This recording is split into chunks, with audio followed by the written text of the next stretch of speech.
ओम श्री परमात्मने नमः।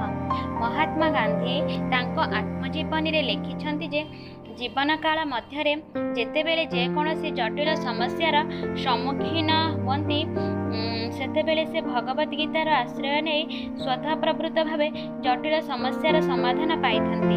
अर्थात भगवत गीतार अध्ययन चिंतन और मनन द्वारा मानव जीवन रे अनेक समस्यार समाधान होई पारि थाए।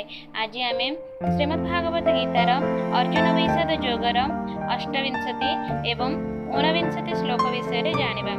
कृपया परया विष्णु विसीदर्निदमब्रवीत् दृष्टे मम स्वजनं कृष्ण जुजुष्टुं समुपस्थितं सीदन्ति मम गात्राणि मोखं च परिशुष्यति वेपथुश्च शरीरा मे रोमहर्षश्च जायते।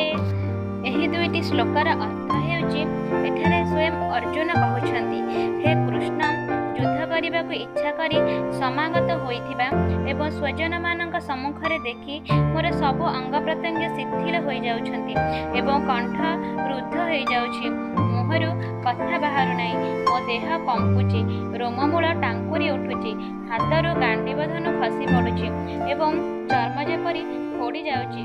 हे केशव स्थिर होई रहिबाकू मोर शक्ति पाउनाही, मोर मुंड मध्यम घूरी जाउछि एवं समस्तंकर अमंगल सपन ही केवल देखि